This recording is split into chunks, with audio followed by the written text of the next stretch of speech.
Durablement Vôtre, l'entretien quotidien avec des femmes et des hommes de Lorraine et d'ailleurs, engagés dans une démarche de développement durable dans la sphère écologique, économique ou sociale. Lorsque parfois leur action se situe à l'intersection des trois sphères, elle ou il nous ouvre alors la voie d'un autre monde possible, vivant, viable et vivable. Durablement Vôtre, en partenariat avec les radios associatives de Lorraine. Aujourd'hui, nous évoquerons le partage des savoirs et des savoir-faire, les modes collaboratifs, l'émergence d'un nouveau modèle économique en réponse aux stratégies ultimes d'un capitalisme à bout de souffle qui, poussant sa logique au bout, va jusqu'à programmer l'obsolescence de ses produits alors même qu'ils sont en parfait état de marche. Face à ce modèle évidemment absurde, nous évoquerons la réaction citoyenne qui met l'imagination au pouvoir en inventant de nouveaux moyens d'échange, de nouveaux lieux de partage qui se traduisent naturellement par une sémantique elle-même innovante. Amis des acronymes, néologismes et autres anglicismes, vous allez adorer.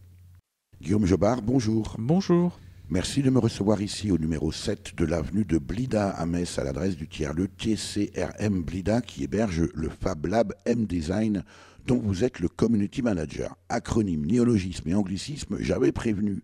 Dans ma présentation, il n'y a peut-être guère que TCRM que les habitants de Metz de plus de 20 ans ont compris puisqu'il s'agit des transports en commun de la région Messine. Et je ne suis pas certain que tout le monde sache que Blida est la ville d'Algérie surnommée la ville des roses. Pour le reste, Guillaume Jobard, commençons par le début. Qu'est-ce qu'un tiers-lieu, un Fab Lab, l'association M-Design et un Community Manager? Un tiers-lieu est un ensemble d'associations dont fait le Fab Lab M-Design partie. Et tout simplement, je suis Community Manager, je suis le responsable communication de manière beaucoup plus simple et de manière beaucoup plus française pour présenter ces associations et surtout l'association-là aujourd'hui. Et un Fab Lab? Un Fab Lab, bien sûr, c'est un laboratoire de fabrication, c'est un terme donc anglais, bien sûr, mais dans tous les cas, c'est un lieu de partage et de bricolage. Une des spécificités de votre Fab Lab, Guillaume Jobard, M-Design, c'est qu'elle s'intéresse plus particulièrement à l'environnement. Et il faut dire que la planète que nous léguons à nos enfants n'est pas dans un état terrible.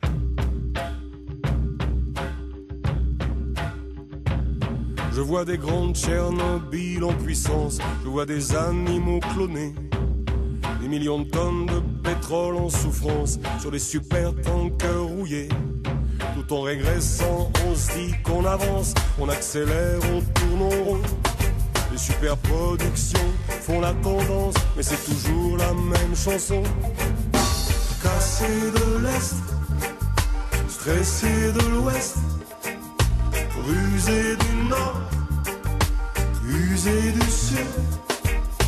Vers quelle certitude, vers quelle latitude, vers quelle lassitude, vers quelle certitude allez-vous? Au-delà du titre de cette chanson, est-ce que c'est aussi parce que nous sommes à quelques jours de son anniversaire, puisque Bernard Lavilliers, de son vrai nom Bernard Houillon, est né le 7 octobre 1946 à Saint-Étienne, que vous avez choisi ce morceau, Guillaume Jobard, pour illustrer le début de notre entretien? Alors non, pas forcément, je ne le savais pas, merci de me l'avoir indiqué, dans tous les cas on lui souhaite par avance. Non, en fait tout simplement parce que c'est vrai que l'état des lieux, voilà, pour commencer, c'est vrai qu'on commence toujours par l'état des lieux, un peu pour voir tout ce qui se passe. Dans tous les cas, l'état des lieux, là dans le sens de la chanson, c'était plus une volonté d'essayer d'énumérer, de commencer en fait notre entretien. Mais c'est une chanson moi qui m'a toujours bien plu. J'ai toujours été grand fan de Bernard Lavilliers. Il est déjà passé à Metz d'ailleurs. Il a passé un petit peu de temps de sa vie à Metz. Voilà, tout simplement. C'est une chanson que j'ai trouvée plutôt intéressante pour démarrer. Mais après, elle peut avoir plusieurs sens, donc je laisserai à chacun d'en juger. M-Design, Guillaume Jobard, M pour Metz, Design pour tout ce qui est conception, on verra que ça vous tient beaucoup à cœur. Et alors la dimension environnementale. Et je dois dire qu'en arrivant ici, parce qu'il faut que nos auditeurs comprennent que nous sommes dans d'anciens ateliers de la société donc d'autocars ou de bus de Metz, avec d'anciens bâtiments industriels, précédemment encore d'anciens abattoirs. Un lieu assez surprenant et M-Design est installé dans un local très haut de plafond, tout en béton, avec plein d'outillages et on se dit mais l'environnement dans tout ça, je vois pas bien. Alors oui, c'est vrai que ça peut paraître assez abrupt, assez austère. On a toujours essayé de garder l'âme de ce lieu industriel messin qui est une place incontestable et puis une place incontestée. C'est vrai que ça a eu une importance fondamentale dans la vie quotidienne des Messins.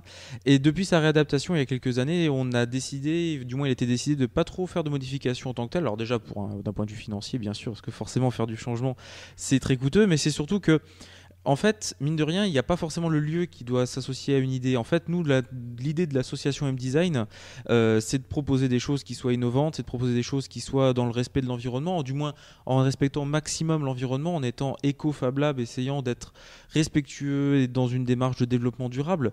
Mais c'est pas forcément parce que le mur est en béton que nos idées sont bonnes à acheter ou sont pas forcément représentatives. Dans tous les cas, c'est surtout un état d'esprit en fait qu'on vient trouver ici.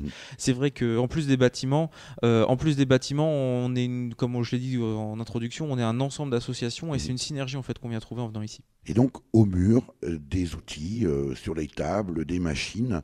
L'idée, Guillaume Jobard, c'est donc que les adhérents, les membres de M-Design sont en fait tous intéressés par la réparation, le bricolage, et viennent trouver ici un lieu de partage à la fois des idées, des savoir-faire, mais aussi finalement des machines. Exactement, en fait l'objectif c'est la mise en commun des différents outils qui sont là, parce que déjà pas tout le monde peut se permettre d'acheter du matériel poussé, et voilà, ils peuvent s'acheter du petit outillage, mais dès qu'on a une grosse machine c'est déjà beaucoup plus complexe. Et c'est surtout qu'en fait des fois on n'a simplement pas l'espace. En tant que citadin, personnellement j'ai pas de garage, j'ai pas d'atelier. Oui, dans la cuisine ça prendrait de la place. Voilà, c'est un peu ça, et puis surtout après manger à côté c'est pas forcément le plus évident, mais tout simplement d'avoir un espace de travail au calme qui soit bien détaché, et c'est surtout, comme on l'a dit, une méthodologie simple pour justement éviter d'acheter des quantités de perceuses alors que des fois les gens les utilisent qu'une seule fois ou deux grand maximum. Et après elle casse. Et puis après ça casse, mais ça ce sera pour la fin. Prenons notre temps. Dans tous les cas, c'est vrai que nous l'objectif c'est vraiment permettre à tout à chacun d'avoir la possibilité d'utiliser du matériel, et ce de manière intelligente, d'une certaine manière, de se dire ça sert à rien d'avoir 500 tournevis, autant en avoir une paire bien complète et que tout le monde puisse venir en profiter. Et actuellement tous les membres d'M-Design peuvent venir à l'atelier pour en profiter. Alors précisément, combien de membres aujourd'hui dans l'association M-Design, Guillaume Jobard, et quand a-t-elle été créée cette association ? Alors cette association déjà elle date de 2004, donc elle a fêté ses 12 ans cette année. Elle a beaucoup évolué au cours de sa vie, de manière structurelle, de manière dans les lieux, etc. Dans tous les cas, elle a toujours gardé son même état d'esprit, un état d'esprit qui est vraiment de faire des choses qui soient vraiment partagées, collaboratives. Et alors ce lieu, dans tous les cas, il existe depuis un peu de temps, ça fait quelques années maintenant qu'on est installé. Et justement, depuis cette installation, on a de plus en plus de membres, et actuellement on en a environ 60-70. Mais on a beaucoup de gens qui ne sont pas membres, mais qui s'intéressent quand même, qui viennent nous voir dans les Repair Cafés. Que faites-vous le cœur de métier de l'association aujourd'hui, Guillaume Jobard, c'est quoi ?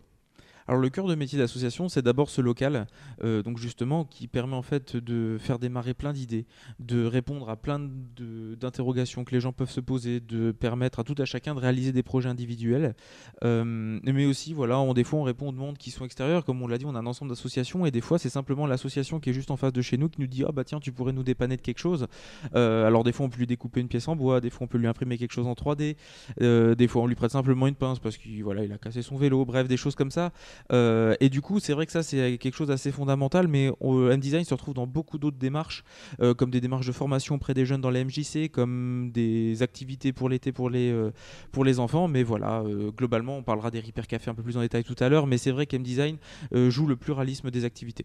Et puis un acteur incontestable sur la ville de Metz face aux enjeux environnementaux auxquels nous sommes confrontés aujourd'hui, qui ne manque malheureusement pas. L'eau de la Clairefontaine, cascade dans mon dos, bouillant des déchets. Quand j'y remue les eaux, je plonge à l'eau des criques, des gorges et des plages, et me sens bucolique jusqu'au bout de la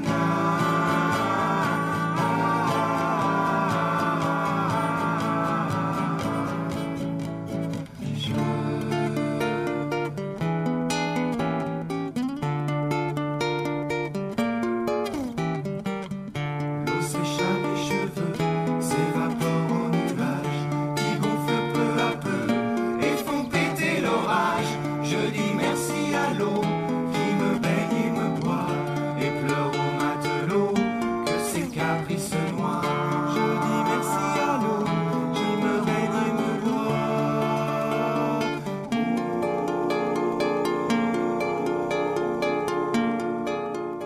Un extrait d'un spectacle donné à la Cigale par les Regals, qui, comme son nom ne l'indique pas, est un groupe français. To wriggle en anglais signifiant se tortiller. Toujours de rouge vêtu, le groupe a existé de 1995 à 2009. Il s'agissait ici d'une chanson consacrée à l'eau. Le Fab Lab M-Design, dont vous êtes le community manager, façon de dire que vous êtes le responsable de la communication, Guillaume Jobard, est évidemment, j'imagine, concerné directement par cet enjeu de l'eau. Bah alors oui, tout simplement, mais même de manière plus générale, en fait, on est intrigué et surtout très intéressé sur l'avenir en fait des moyens de production, des moyens de réalisation, les outils de chacun. Et c'est vrai que l'eau est un vecteur de vie. Alors nous, à notre échelle, forcément, on ne peut pas forcément se prémunir comme défenseur de l'eau actuellement, mais dans tous les cas, nous, on est défenseurs d'une utilisation raisonnée du matériel, une utilisation raisonnée des consommables, tout ce qui est colle, tout ce qui est plastique, tout ce qui est des choses qu'on utilise tout dans ce qui est dérivé du pétrole, en somme. Exactement. Et du coup, nous, on essaye de faire au mieux pour limiter notre quantité de déchets, pour limiter la quantité de choses qui soient perdues. En tentant de réparer des objets, en tentant donc d'éviter d'acheter des surplus de matériel qui sont totalement inutiles.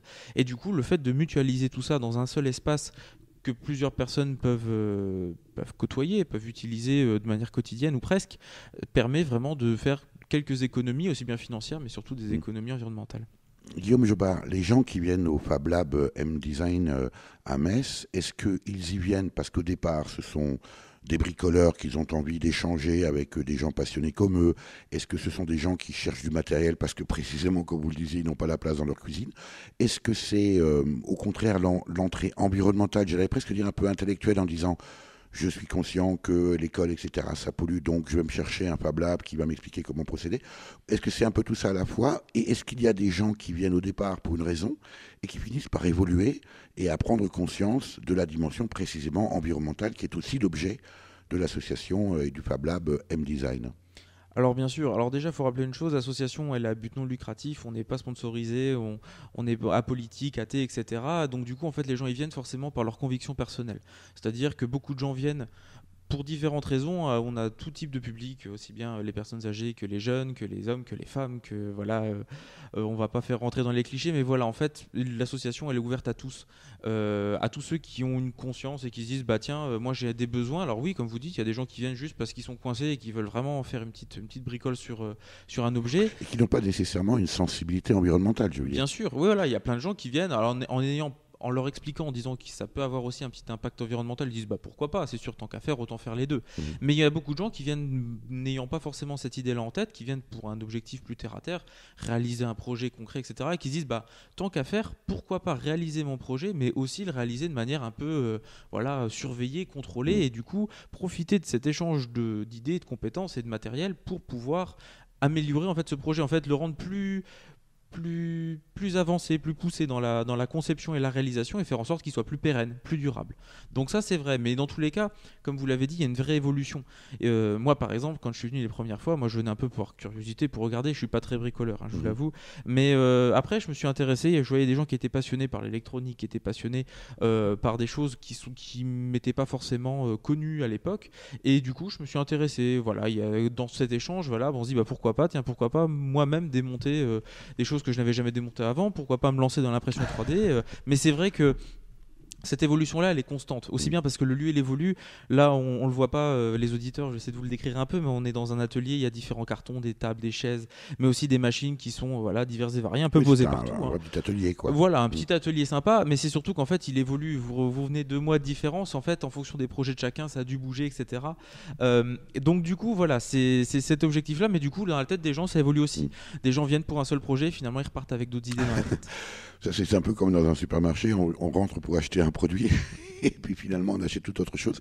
Précisément, Guillaume Jobard, est-ce qu'il y a un certain frein un peu culturel, qu'on pourrait qualifier de culturel finalement, si chacun achète sa perceuse alors qu'il ne va s'en servir que peut-être 2 fois dans sa vie, mais c'est sa perceuse. Est-ce qu'il n'y a pas aussi un frein un peu culturel au fait de partager des outils, de changer un peu finalement de modèle de fabrication, même si c'est dans un cadre de hobby, quoi, à la limite. Bien sûr. Alors après, c'est vrai qu'on est dans une société de profusion. C'est sûr que quand on va dans un supermarché, des perceuses, c'est pas ça qui manque. Et puis même tous les autres objets du quotidien, aussi bien des produits alimentaires que non.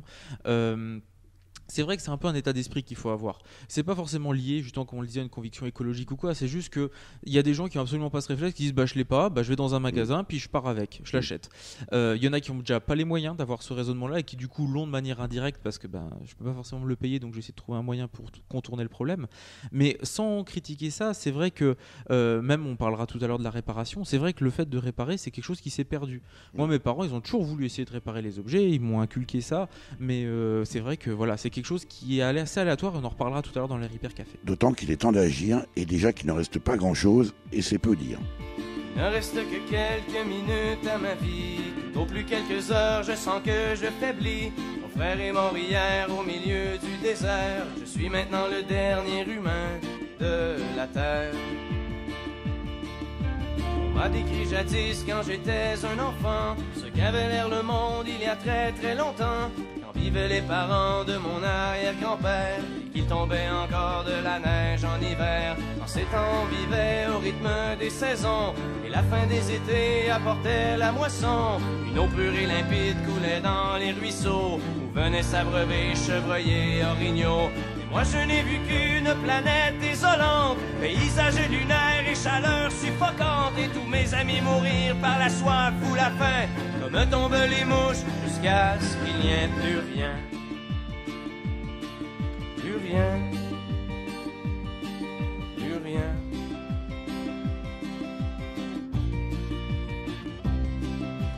Il ne reste que quelques minutes à ma vie. Au plus quelques heures, je sens que je faiblis. Mon frère est mort hier au milieu du désert. Je suis maintenant le dernier humain de la terre. Ça a commencé il y a plusieurs années, alors que mes ancêtres étaient obnubilés par des bouts de papier que l'on appelait argent, qui rendaient certains hommes vraiment riches et puissants. Ces nouveaux dieux ne reculant devant rien, étaient prêts à tout pour arriver à leur fin. Pour s'enrichir encore, ils ont rasé la terre, pollué l'air ambiant et tari les rivières. Et au bout de 100 ans, des gens se sont levés et les ont avertis qu'il fallait tout stopper. Mais ils n'ont pas compris cette sage prophétie. Ces hommes-là ne parlaient qu'en termes de profit. C'est des années plus tard qu'ils ont vu le non-sens. Dans la panique, on déclaré l'état d'urgence. Quand tous les océans ont englouti les îles et que les inondations ont frappé les grandes villes. Et par la suite, pendant toute une décennie, ce fut les ouragans et puis les incendies, les tremblements de terre et la grande sécheresse. Partout sur les visages, on lisait la détresse. Les gens ont dû se battre contre les pandémies, décimés par millions par d'atroces maladies.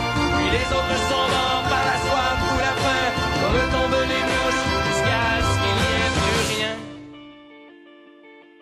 Plus rien. Plus rien. Durablement vôtre, Éric Mutschler. Plus rien par le groupe québécois qu'on aime bien dans Durablement Vôtre, les Cowboys Fringants, extrait de l'album La Grand-Messe, sorti en 2004 et qui, tout entier, porte sur la fin du règne humain sur Terre. La légende dit que l'auteur de cette chanson, Plus rien, le guitariste du groupe Jean-François Posé, en a eu l'idée lors d'une conférence d'Hubert Reeves, durant laquelle il expliquait que la planète avait déjà connu 5 extinctions massives et que la prochaine pourrait être celle de l'homme, sauf qu'il s'agirait là d'une autodestruction. Guillaume Jobard, M-Design participe de la réponse à cette menace ?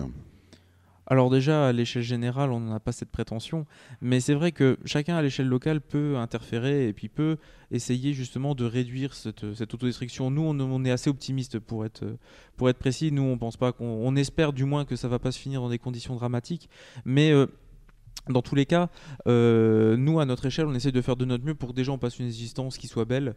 On essaie de faire passer un bon moment pour tous les membres, pour que chacun puisse repartir épanoui de leurs projets, épanoui de leurs actions. Et au final, c'est vrai que le fait d'avoir cette petite empreinte écologique et cette volonté de développer, c'est vrai que ça nous incite à essayer de faire partager cette idéologie-là.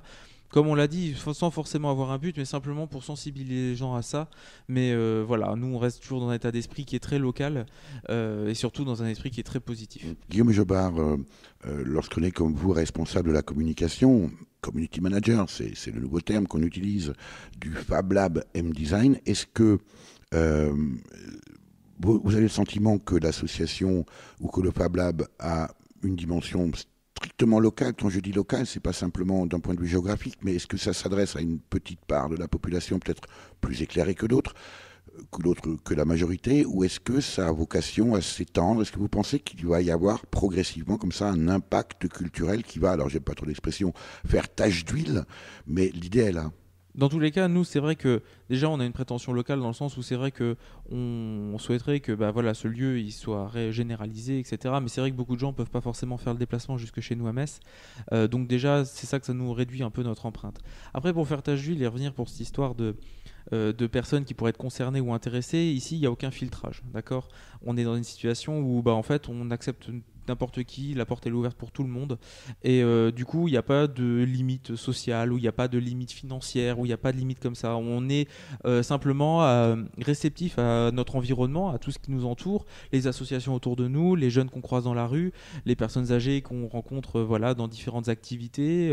Voilà. Mais là, vous ne devriez pas être 80, vous devriez être 800 au Fab Lab Design. On sera peut-être 800 un jour, et on l'espère. Et dans tous les cas, on serait heureux de voir de plus en plus de gens s'y intéresser. Et puis, savoir qu'ils soient dans une bonne dynamique et qu'ils soient dans cette dynamique qui n'est pas forcément, comme je vous l'ai dit, la bonne, mais qu'ils soient dans une dynamique qui intéresse les gens. En fait, surtout, ce qu'on veut, c'est que les gens se retrouvent d'une certaine manière au fond d'eux-mêmes. C'est-à-dire que quand on vient ici, en fait, on répond à un besoin qu'on a au fond de soi, qu'on a eu du mal à exprimer. Moi, par exemple, c'est vrai que j'avais eu finalement ce besoin de bricoler et d'échanger avec les gens, et j'avais jamais réussi à le réaliser autrement. Aujourd'hui, j'ai 23 ans et j'ai enfin trouvé un moyen pour moi de pouvoir partager cet espace de travail, et finalement de me rendre compte que cet échange-là, moi, ça me fait vivre d'une certaine manière. C'est un peu un leitmotiv pour moi. Je pense que je ne peux pas concevoir la vie que je peux avoir sans avoir cette notion de partage et de besoin de vivre en communauté d'une certaine manière, de ne pas être seul dans mon coin et d'apprendre des choses que pour moi, ou comme on le disait tout à l'heure, d'avoir ma perceuse. Moi, je suis très heureux d'avoir une perceuse commune qui sert à tout le monde et qui peut être utilisée par la suite. Et dans tous les cas, l'association, elle est là vraiment juste pour formaliser d'une certaine manière, d'un point de vue légal et juridique, cette atmosphère-là. Mais en fait, on est une petite famille. On se connaît tous, on sait tous d'où on vient, ce qu'on aime faire. Et au final, on connaît les projets personnels de chacun. On sait ce que chacun pourquoi chacun est là, qu'est-ce qu'il aime faire, quels sont ses goûts, ses passions. Et on n'hésite pas à faire des moments collaboratifs. On a déjà fait plein de barbecues ici. Le barbecue est super sympa. Bida, d'ailleurs, n'hésitez pas à venir.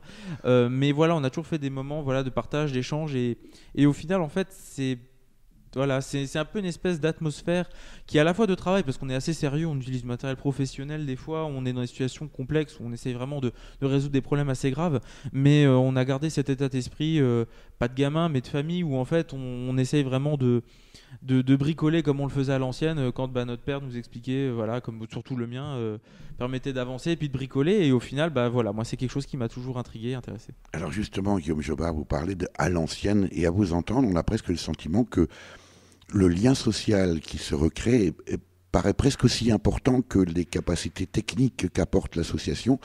Et on se dit que finalement, le Fab Lab, les Fab Labs, mais le vôtre en particulier, peut-être M-Design à Metz, est peut-être une réponse à cette espèce de culture de l'égoïsme, finalement, dans laquelle nous sommes rentrés peut-être depuis l'après-guerre.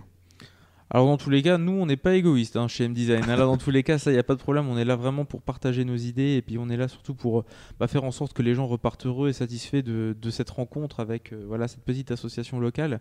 Mais dans tous les cas, après, ça c'est vrai que c'est peut-être un débat qui nous dépasse un peu, mais l'objectif, nous, il est vraiment centré là-dessus, et c'est vrai que si on arrive à désenclaver les choses et à faire en sorte que les gens puissent échanger et puis retrouver cette petite flamme au fond d'eux, nous on en est ravis. Et j'imagine que vous travaillez aussi quelquefois ici en musique. Je suis né sur une petite orange bleue, au milieu d'un monde immense et silencieux, et elle tourne, petite orange bleue, entourée d'étoiles et d'un ciel mystérieux. Et elle m'a dit, j'aime bien son genre d'atmosphère, faut que je respire. Si elle étouffe, je m'en d'air. Je veux pas qu'elle tourne mal, non, non, non. Michel Berger, L'Orange Bleu, extrait de l'album Ça ne tient pas debout, sorti en 1990. Un titre bien sûr en référence au poème de Paul Éluard, La terre est bleue comme une orange, jamais une erreur, les mots ne mentent pas, ils ne vous donnent plus à changer. Autour des baisers de s'entendre, un poème qui tire son nom, son titre du premier vers, V-E-R-S, on est en plein surréalisme, publié dans le recueil L'amour de la poésie paru en 1929. Pourquoi le choix de ce titre pour illustrer, Guillaume Jobard, notre entretien à ce stade ? Parce que je trouve que déjà cette chanson est magnifique, elle est remplie de sens, elle a un vrai message, et moi j'ai toujours été fasciné par la capacité qu'a eu Michel Berger à sublimer ses textes et puis à trouver des musiques à la fois entraînantes et qui renforçaient le sens que la chanson pouvait donner. Et puis je trouvais que c'était une chanson qui avait peut-être sa place ici et qui surtout moi qui m'a fait très plaisir de réentendre aujourd'hui. Et puis aussi peut-être Guillaume Jobard, parce qu'une des actions phares de l'association M-Design, c'est le Repair Café, une démarche que vous-même, Guillaume Jobard, avez importée de Hollande. Voilà, c'est juste, oui, importé donc de Hollande, qui est un concept qui a été créé en 2009, et ce concept est extrêmement simple. C'est en fait un moment d'échange où en fait les gens viennent avec un objet qui est cassé et qui est soumis souvent à l'obsolescence programmée, et qui du coup, en tant que membre bénévole de l'association, nous allons tenter d'apporter des solutions pour éviter justement de jeter cet objet, de lui donner une seconde vie, tout simplement. Alors vous avez utilisé le terme d'obsolescence programmée. Ça veut dire quoi précisément, Guillaume Jobard ? Alors l'obsolescence programmée, c'est simple, c'est un fait. C'est quelque chose en fait qui est... C'est un objet, alors même un processus en fait, pour être plus précis, un processus qui en fait réduit de manière volontaire la durée de vie des objets, alors de différentes manières, d'un point de vue logique ou d'un point de vue physique pour les spécialistes qui s'y connaissent un peu. Mais du coup, l'obsolescence programmée, c'est un phénomène qui détruit d'une certaine manière les objets à petit feu en fonction de leur utilisation pour faire en sorte qu'ils soient rachetés de manière systématique ou de manière régulière en tout cas. Et surtout qui permettent de renouveler des choses de manière pas forcément naturelle. Et elle est programmée parce que c'est le fabricant lui-même qui décide à quel moment, en gros, la machine ou l'appareil va tomber en panne, voilà. Et qui surtout va faire en sorte qu'il ne soit pas réparable. C'est un peu ça l'idée. Principalement, voilà. Alors de manière de plus en plus assidue et de manière de plus en plus précise au fur et à mesure que les années avancent, mais en effet de manière vraiment programmée par le fabricant lui-même. Alors on n'y pense pas toujours forcément, mais finalement la mode est une forme d'obsolescence programmée dans la mesure où finalement en changeant les goûts culturels à force de publicité, etc., c'est aussi une manière finalement de rendre obsolescent ce que l'on portait, c'est qu'à dire ce que l'on portait au nu peut-être la saison précédente et qui paraît totalement ringard finalement dès l'année suivante. On est presque dans cette même logique. On est entièrement d'accord. Et c'est vrai que oui.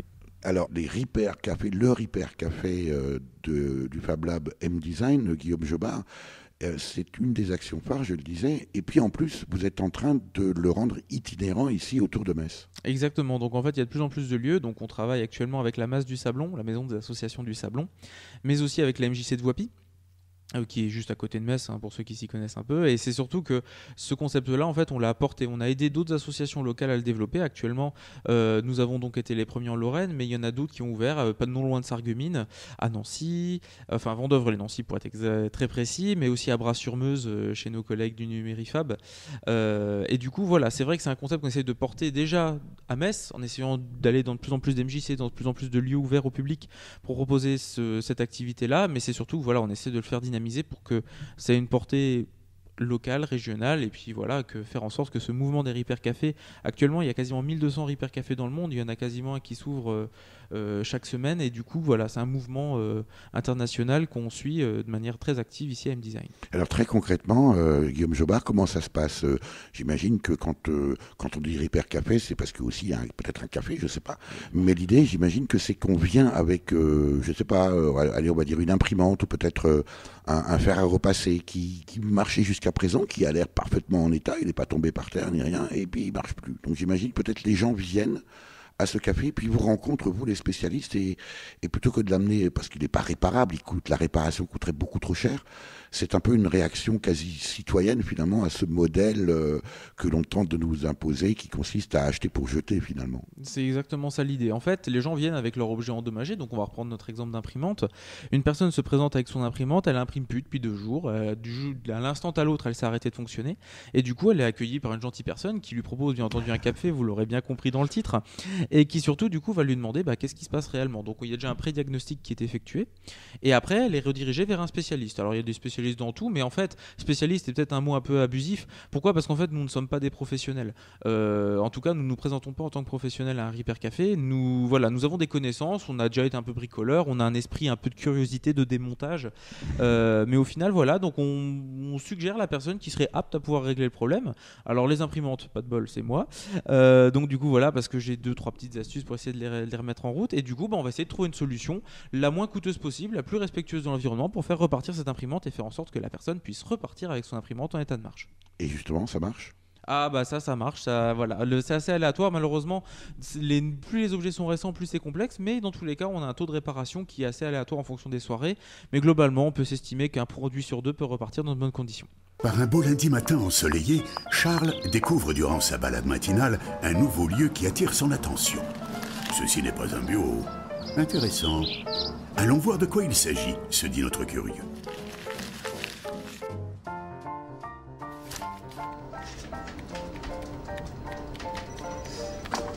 À l'intérieur, il rencontre Thomas, web développeur, qui lui explique qu'il est dans l'espace résident du coworking. La discussion va bon train entre nos deux compères et l'informaticien insiste sur le fait qu'ici, il y a des vraies possibilités de partage avec les autres, qu'il rompt l'isolement dû à l'activité d'indépendant et que le prix d'accès est bien inférieur à un bail qu'il devrait payer pour lui tout seul. Durablement vôtre, Eric Mutschler. C'était Benoît Allemand, doubleur officiel du célèbre acteur américain Morgan Freeman, qui prêtait sa voix dans une vidéo réalisée par Simon Gérel, intitulée « Ceci n'est pas un bureau », produit par l'agence publique numérique d'Île-de-France, la fonderie située à Paris dans le 19e. Guillaume Jobard, finalement c'est aussi ça, et c'est d'abord ça un Fab Lab. Alors oui, c'est surtout ça, un tiers-lieu en fait. C'est vrai que ce Fab Lab, c'est, si on va dire, une vitrine. C'est vrai que c'est un espace incontournable parce que c'est un espace technique en fait qui permet de répondre à plein de démarches. Mais c'est vrai que le tiers-lieu, c'est vraiment cette synergie, cette association d'associations, si on peut le dire tel quel, ou en tout cas d'entreprises ou de gens qui sont vraiment là dans une volonté commune de partager des moyens, aussi bien des locaux, comme vous avez pu le voir quand vous êtes arrivés, et dans ces logos dans lesquels nous sommes actuellement, mais aussi des idées, des gens qui en fait du coup vont travailler ensemble, pas forcément parce qu'ils sont dans la même entreprise ou parce qu'ils sont dans le même bureau, mais tout simplement parce qu'ils utilisent le même lieu, ce même local, et qui au final du coup vont être amenés à collaborer ensemble pour faire avancer leurs projets respectifs. Est-ce que ça veut dire, Guillaume Jobard, que vous êtes en train d'inventer on pourrait presque dire un nouveau modèle économique ? Alors, nous ne l'avons pas inventé. Déjà, c'est vrai que ce tiers-lieu-là, ça a déjà existé dans d'autres grandes villes avant d'arriver à Metz. Dans tous les cas, nous, on continue de le perpétuer. C'est-à-dire que nous, en tout cas, M-Design, on est là dans ce bon modèle économique, en tout cas bon dans le sens où en fait, ça permet à nous de nous développer et de faire que ce lieu-là puisse exister. Honnêtement, il n'y aurait pas eu de tiers-lieu. Je ne sais pas si l'association M-Design aurait cette forme-là à l'heure actuelle. Donc du coup, on ne peut leur être que reconnaissant. En tout cas, c'est vrai que ces nouveaux modes-là, bizarrement, on le voit que ça se développe de plus en plus. Donc on a l'impression que finalement, notre idée n'est pas si mauvaise que ça, pour que finalement on se rende compte que beaucoup de grandes villes veuillent s'y mettre, qu'on se rende compte que des Fab Labs, déjà ça vient des États-Unis mais ça arrive en France, mais en fait on se rend compte qu'il y en a dans toute l'Europe et que ça a amené à s'étendre, et dans tous les cas nous c'est un modèle qui nous convient. Alors est-ce que c'est le meilleur, est-ce que c'est ça, on va pas rentrer dans ce débat là, mais dans tous les cas nous c'est quelque chose qui nous convient parfaitement bien et qui répond bien aux valeurs de l'association. Quand on a goûté un Fab Lab comme celui de M-Design, Guillaume Jobard, est-ce qu'il est possible d'en sortir? Est-ce qu'il est possible de retravailler autrement, seul dans son coin?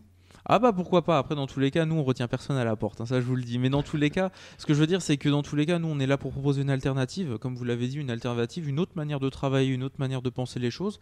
Les gens ils peuvent y adhérer ou n'y adhèrent pas, mais dans tous les cas revenir en arrière, ça c'est vrai que peu de gens sont, ou alors du coup ils sont amenés à retravailler dans leur domaine professionnel. Beaucoup de gens ici viennent par passion mais du coup retournent au travail de manière traditionnelle entre guillemets dès lors qu'ils ont quitté les lieux. Mais après, tout est possible. Ce que je veux dire, c'est qu'après, c'est un modèle qui est en constante évolution. Les tiers-lieux, voilà, même ici, on n'est pas fixé. Il y a de nouvelles associations qui arrivent, il y a des lieux qui sont réhabilités en permanence. Donc au final, on verra bien si des gens se désintéressent de cet objet-là. En tous les cas, ce modèle-là, il est assez nouveau, il est bien développé ici, et nous, on en est assez contents et on le partage. Est-ce que vous pourriez imaginer, Guillaume Jobard, de continuer à développer ce tiers-lieu d'une façon générale, mais aussi le Fab Lab, sans le soutien des collectivités et de la ville de Metz en particulier? Alors c'est sûr qu'on a été fortement aidé. C'est vrai que déjà le fait que ce soit la municipalité qui gère ce lieu-là nous a permis d'avoir des accès et des facilités non négligeables, alors aussi bien financières que techniques. Dans tous les cas, c'est vrai qu'actuellement on est quand même plus ou moins dépendant de ça. Sûr, on a beaucoup de partenaires institutionnels, autres que la municipalité qui nous accueille, mais c'est vrai qu'on en parlait l'autre jour, du moins j'en parlais l'autre jour avec un ami, on parlait de tout ce qui était Uber, toute cette ubérisation de la société et que ça commençait à devenir un peu un mot interdit, l'ubérisation, qu'est-ce que ça représentait, etc. C'est vrai qu'en fait, vu qu'on est dans les balbutiements, forcément il y a des zones qui sont assez obscures où en fait on a du mal à voir au loin, où on a du mal à anticiper certains effets et puis certaines évolutions où finalement on va se les prendre en pleine face. Mais du coup, l'autre jour, je me suis un peu documenté et je me suis rendu compte qu'en fait, les tiers-lieux, ça existait en Allemagne. Au début des années 30, ça s'appelait les Bauhaus. Et en fait, malheureusement, l'histoire en 39 a arrêté ce concept-là de manière assez tragique. Et du coup, on n'a jamais su comment ça s'est terminé. Donc, du coup, je peux me permettre de vous redonner rendez-vous dans 10 ans et on vous tiendra au courant de comment ça a évolué et de voir dans quel état nous serons. On espère que ça terminera autrement. Tiers-lieu, terre d'accueil, ça veut dire quoi, Guillaume Jobard ? Tiers-lieu, tiers d'accueil, pourquoi ? Parce qu'en fait, on va pas faire d'allusion au mot tiers-monde qui est utilisé un peu à tort et à travers, je trouve. Le tiers-lieu, en fait, c'est juste simplement de dire qu'en fait, on a un lieu différent. C'est quelque chose que les gens n'ont pas l'habitude de voir et qui, du coup, permet d'ouvrir d'autres éventualités, de donner une autre vision des choses à chacun. Et alors, pourquoi terre d'accueil ? Je vous ai donné ça comme titre, mais bon, après, voilà, ça peut être discutable. Moi, j'appelle ça terre d'accueil parce qu'en fait, je me rends compte qu'il y a beaucoup de gens qui sont ici qui n'auraient jamais pu avoir une autre chance ailleurs ou pas dans les mêmes conditions. Qui aurait fait que, par exemple, nous, on aurait très bien pu avoir un autre local. On aurait fait comme tout le monde, on aurait été dans une agence immobilière, on aurait dit bonjour, on veut un local, on veut faire plein de bruit, on veut faire plein de poussière. Mais dans tous les cas, en fait, on aurait dû mettre des moyens financiers qu'une association à but non lucratif comme la nôtre n'a pas forcément. On aurait eu des contraintes, tout ce qui est accueil public, etc., qui aurait été beaucoup plus complexe à gérer.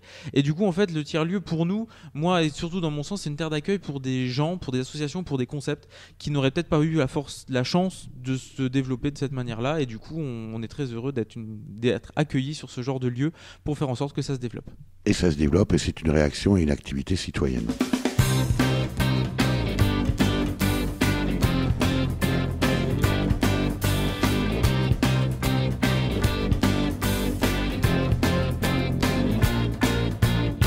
J'ai appris plein de choses pendant la crise financière. J'en connais maintenant, sûrement plus que ma banquière qui se la jouait initiée, bonne conseillère.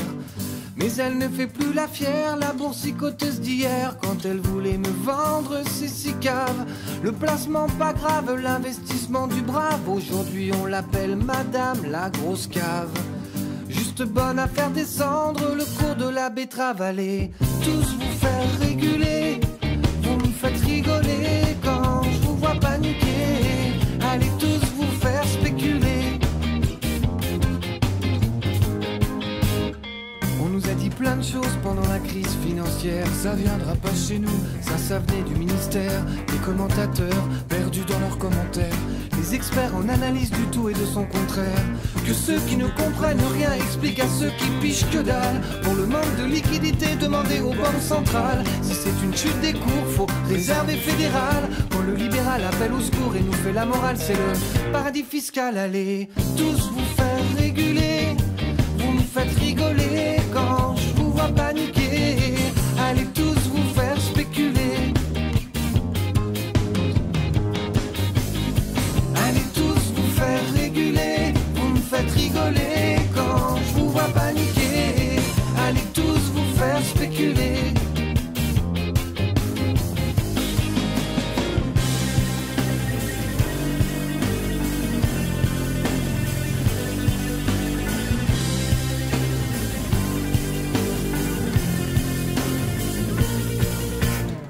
Il s'est passé plein de choses depuis la crise financière. Combien d'actifs toxiques et de saisies immobilières, de nouveaux plans de relance et de déficits budgétaires. Combien de structures hors bilan, d'agences de notation et pour combien d'intermédiaires.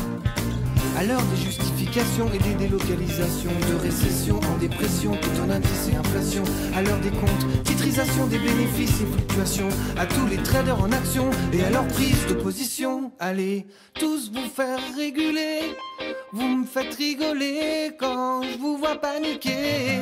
Allez tous vous faire réguler, vous me faites rigoler quand je vous vois paniquer.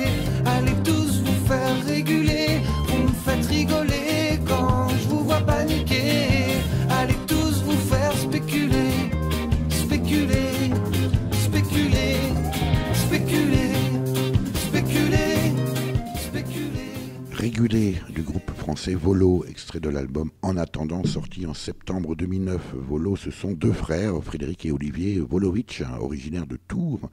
À noter que le premier, Frédéric, fut également chanteur et guitariste du groupe Regals, que nous évoquions d'ailleurs avec vous, Guillaume Jobard, au début de notre entretien. Comment est-ce que vous-même, vous en êtes arrivé à participer à ce Fab Lab M-Design, Guillaume Jobard, et puis quel est votre propre métier ? Alors déjà, moi personnellement, je suis grand fan de Volo et des Regals. Ça explique beaucoup de choses et en effet, je connaissais l'anecdote concernant Frédéric Volovitch.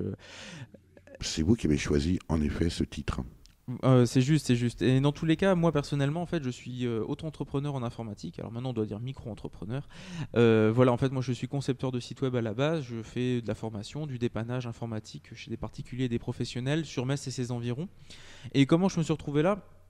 Déjà grâce au directeur que je connaissais de longue date, qui justement est donc toujours directeur de ce Fab Lab et avec qui on a toujours eu de bonnes ententes, on a toujours bien discuté, on a toujours eu de mêmes idées, enfin voilà, on s'est accordé un peu sur cette idée de ça. Et surtout moi j'ai été révolté par l'obsolescence programmée, mais on en parlera après. Et en fait, moi quand j'ai voulu juste concept de Repair Café, je me suis dit qu'il fallait absolument qu'on en ouvre un à Metz et je me suis rendu compte qu'on était les premiers en Lorraine. Et en fait, c'est grâce au soutien de l'association M-Design que je me suis lancé dans l'aventure, grâce aux bénévoles qui font un travail formidable, grâce à Fauzi, le directeur qui a cru en l'idée et qui a fait en sorte que tout soit possible, qui prête le matériel, qui a permis de trouver des partenariats avec les MJC locales, etc. Et c'est pour ça qu'en fait moi j'ai ma place ici, dans le sens où je m'occupe de ce Repair Café là, mais en fait je me suis rendu compte que j'ai plein de choses encore à apprendre des autres voilà, qui travaillent sur les imprimantes 3D ou sur le petit outillage qui est juste derrière moi. Et du coup en fait voilà, c'est un lieu où en fait du coup ça devient un lieu de vie, parce qu'on est, comme je l'ai dit tout à l'heure, une petite famille en fait à M-Design, et du coup voilà, c'est un lieu en constante évolution, et en tous les cas moi je suis très heureux à cette place ici. Vous êtes tout jeune, Guillaume Jobard, je peux le dire, vous avez 23 ans. Oui, je le redis, oui. Est-ce que c'est un moment particulier de votre vie qui va peut-être évoluer, ou est-ce que vous pensez au contraire que voilà, cette culture elle est prégnante, cette façon de travailler autrement, est-ce qu'elle vous marque profondément et va vous emmener dans un mode de vie probablement très différent, parler de vos parents, très différent de celui de vos parents ou des générations précédentes? Et puis, est-ce que il y a une passerelle entre cette implication dans le Fab Lab M-Design et votre vie professionnelle et votre activité professionnelle? Alors déjà, il y a un truc qui est sûr, c'est que j'aurais certainement pas la même vie que mes parents. Non pas que je les aime beaucoup et que je les embrasse, d'ailleurs j'en profite, mais c'est surtout qu'en fait c'est vrai que le monde a énormément changé. On sait que dans ces quelques années, là depuis l'an 2000, c'est vrai qu'il y a eu tellement de nouveautés technologiques, idéologiques et même dans la manière de travailler qui font que je pense pas que je pourrais avoir la même vie que mes parents. Mes parents ils travaillent toujours d'ailleurs dans la même entreprise depuis qu'ils sont sortis de l'école. Moi je suis sorti de l'école et finalement je me suis rendu compte que le marché du travail était devenu différent de la manière dont je peux la concevoir, et dans tous les cas c'était pas ma manière de travailler. Moi ma manière de travailler c'était de faire de l'informatique utile, et j'ai été obligé entre guillemets de construire mon entreprise, mon idéologie, pour que ça puisse coller avec mes valeurs. Après cette entreprise-là que j'ai actuellement, elle va évoluer. Je ne sais pas où je serai exactement dans 10 ans, dans 15 ans, dans 5 ans, même à plus ou moins moyen terme, mais dans tous les cas, moi ce que je veux toujours, c'est essayer d'être en harmonie avec moi-même, et surtout en harmonie avec ce que je peux proposer comme service, faire en sorte que mon service soit de qualité, de manière très, très poussée, de manière très propre. Moi, j'aime la perfection, j'aime les choses qui soient bien nettes, claires et carrées, et du coup, voilà, moi dans mon entreprise, j'ai toujours voulu me développer comme ça, et dans tous les cas, cette manière-là, elle est fermement ancrée dans mes idées. Par contre, pourquoi pas changer? Si ça se trouve, dans 5 ans, comme je le disais, ou dans 10 ans, il y aura beaucoup de choses qui auront changé, et pourquoi pas après revenir à un modèle plus traditionnel, ou qui sera même encore nouveau, on n'en sait rien, et du coup, je suis toujours ouvert à les propositions et à toutes les idées de chacun. Et pour en revenir à la liaison avec mon entreprise et l'association, en fait, tout simplement, moi j'ai été outré par en fait tout ce qui est obsolescence programmée, comme je disais, et j'ai beaucoup de clients qui avaient des imprimantes, qui avaient des ordinateurs qui sont tombés en panne, et moi-même, face à mon impuissance pour réparer certaines choses et voir mes clients qui étaient tristes, ça m'a poussé encore à renforcer cette idée-là, et donc cette activité que je présente aujourd'hui. L'indignité pousse finalement peut-être à la création d'activités. En tout cas, le bruit que l'on entend derrière nous, Guillaume Jobard, ce sont les résidents peut-être. Exactement, oui, c'est les autres associations autour de nous qui travaillent actuellement. Voilà, donc on les embrasse aussi. Du tiers-lieu TCRM Blida à Metz. L'invité de Durablement Vôtre, coup de gueule ou coup de cœur? Guillaume Jobard, c'est le moment de votre choix. On écoute. Ce que je peux vous donner, en tout cas, c'est un avertissement. J'ai peut-être du culot de faire ça, je suis obligé de le faire comme ça parce que je dois faire vite. Ce que je peux vous dire, c'est que la jeunesse se désespère, elle est profondément désespérée parce qu'elle n'a plus d'appui, elle ne croit plus en la politique française, et moi je pense qu'elle a, en règle générale, en résumant un peu, bien raison. Ce que je peux vous dire, c'est que le désespoir est mobilisateur, et que lorsqu'il devient mobilisateur, il est dangereux, et que ça entraîne le terrorisme, la bande à Bader et des choses comme ça. Et ça, il faut que les grandes personnes qui dirigent le monde soient prévenus que les jeunes vont finir par virer du mauvais côté parce qu'ils n'auront plus d'autres solutions. Voilà, et je vous remercie de m'avoir laissé parler. C'était un extrait de l'émission Antenne 2 midi du 19 mars 1980 présenté par Patrick Lecoq et le fameux coup de gueule du chanteur Daniel Balavoine face à François Mitterrand, alors premier secrétaire du Parti socialiste et candidat à l'élection présidentielle de 1981. On l'aura compris, Guillaume Jobard, community manager, responsable de communication pour ceux qui n'aiment pas les anglicismes de l'association et du Fab Lab, on va en remettre une couche. M-Design, on aura compris que c'est un coup de gueule et plus particulièrement contre, on l'aura compris aussi, l'obsolescence programmée. Et c'est juste. Et alors j'ai toujours pris j'ai choisi donc cette référence à Daniel Balavoine parce que c'est vrai que moi j'ai toujours été fasciné par cet homme, aussi bien d'un point de vue musical que d'un point de vue engagement. Et dans tous les cas, oui, c'est un coup de gueule parce qu'on ne peut qu'avoir un coup de gueule face à l'obsolescence programmée. J'ai beaucoup de mal à comprendre ceux qui peuvent le préconiser ou du moins le faciliter. Pour autant, Guillaume Jobard, j'imagine bien de jeunes ingénieurs intégrant les entreprises. Ils ont peut-être le même âge que vous, peut-être la même formation que vous, et ils intègrent les entreprises et vont gagner leur vie en programmant les machines que l'entreprise fabrique pour que ces appareils tombent en panne à l'année pile où ça a été précisément décidé, parce qu'on va insérer une petite puce qui va décider que ce jour-là, la machine tombe en panne. Bah, c'est juste. Mais après, voilà, il y a des choses aussi, en tant que salarié dans une entreprise, je pense aussi qu'ils n'ont pas forcément eu le choix de ce qu'ils allaient peut-être aussi faire comme travail, mais ça, c'est une autre histoire, on en est d'accord. Mais dans tous les cas, en tant que citoyen et en tant que consommateur, c'est vrai que c'est difficile à croire de se dire, bah, je vais acheter une machine qui va tomber dans 3 ans. Et dans 3 ans, bah, je vais déjà économiser, comme ça dans 3 ans, je rachèterai sa remplaçante, ou comme avec les téléphones actuellement, mon téléphone est cassé, j'en rachète un autre. Bah, moi j'ai du mal à le concevoir et c'est pour ça d'ailleurs que je me suis lancé dans cette aventure du Repair Café via l'association M-Design. Mais après voilà, c'est vrai que moi c'est quelque chose qui m'a profondément perturbé, voilà, perturbé, voilà, un on peu. Sent que vous choisissez vos mots. Voilà, c'est ça. Ça m'a perturbé parce que je me suis rendu compte que je trouvais pas ça logique. En fait, je suis cartésien de nature, je suis informaticien comme je l'ai dit tout à l'heure. Moi, je trouve pas ça logique de créer quelque chose pour qu'en fait on dise ah bah on s'inquiète pas, ce sera détruit dans quelques temps. C'est tellement vrai qu'aujourd'hui les voitures sont difficilement réparables. Le moindre objet, lorsque une petite pièce, d'ailleurs c'est une forme d'obsolescence programmée, on crée des points de faiblesse sur certains objets, donc voilà, ça casse. Alors aujourd'hui, précisément grâce à des Repair Café, on peut réparer des pièces grâce aux imprimantes 3D, mais Guillaume Jobard, on peut raconter l'histoire peut-être de certains objets où on va utiliser certaines vis. D'abord des vis, ensuite certaines vis avec des têtes compliquées où il faut un tournevis spécialisé. Ensuite, on va enfoncer plus profondément cette vis dans le dispositif où là, il faudra un tournevis encore plus spécialisé. Puis finalement, on va utiliser des cols. Oui. Et ça se termine avec des cols incassables.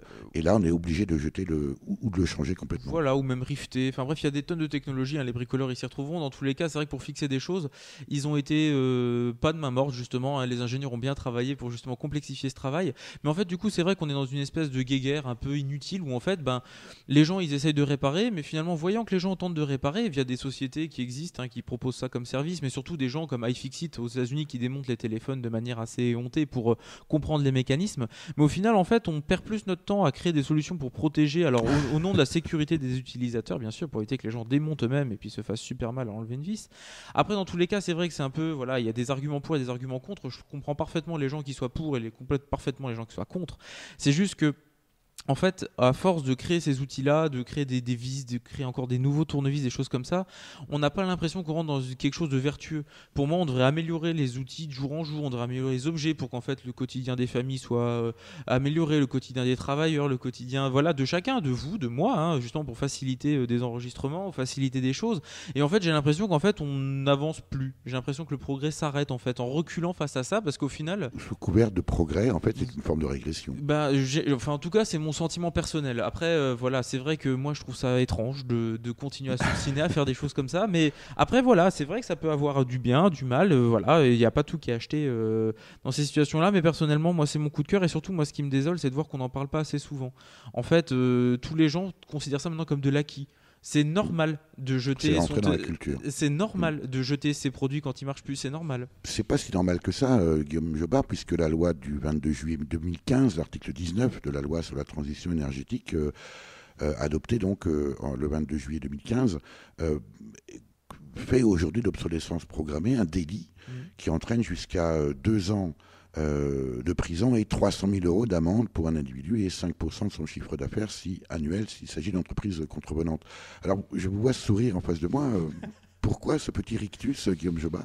Alors pourquoi ce petit rictus ? Alors déjà, bien sûr, la loi, nous la connaissons, la connaissons très bien, nous l'avons vu, on s'en est plus ou moins félicité au départ. Le problème, c'est que dans les faits, ça va être extrêmement compliqué de condamner une très grosse société. On va pas donner de nom pour éviter de se fâcher avec personne, mais tout le monde a des idées en tête. Tout simplement parce que, vu la batterie d'avocats, ils vont forcément trouver une manière pour prouver que ce n'est pas volontaire, forcément, de mettre de la colle engluée, au fond, avec une tête bizarre. On sent que ça sent la pratique, là. C'est surtout ça, mais c'est surtout qu'à mon avis, moi, je me satisfierais de cette loi et j'arrêterais de sourire et j'aurais plus de foi, on va dire, en cette loi qui est censée défendre justement les consommateurs là-dessus, dès lors qu'il y aura eu les premières condamnations, et je les attends de pied ferme pour les premiers qui en abusent. Voilà. Merci Guillaume Jobard pour cet entretien. Merci à vous. Je rappelle que vous êtes le Community Manager du Fab Lab M-Design à Metz. Guillaume Jobard, pour en savoir plus ? Alors pour en savoir plus, c'est simple, vous allez sur le site internet mdesign.fr ou sur la page Facebook M-Design Metz, ou tout simplement venez nous retrouver tous les mercredis soirs donc, dans le lieu dans lequel nous sommes actuellement, donc avenue de Blida à Metz, donc le mercredi de 20h à 23h, ou retrouvez-nous sur les prochains Repair Café. Vous retrouverez toutes les informations sur Facebook et le site internet que j'ai dit précédemment. Et on aura compris que vous êtes un farouche opposant à l'obsolescence programmée. Si vous aimez la radio et si vous souhaitez occuper utilement un peu de votre temps libre, quelles que soient vos compétences, rejoignez l'équipe de bénévoles de l'émission Durablement Vôtre en écrivant à contact@durablementvôtre.fr.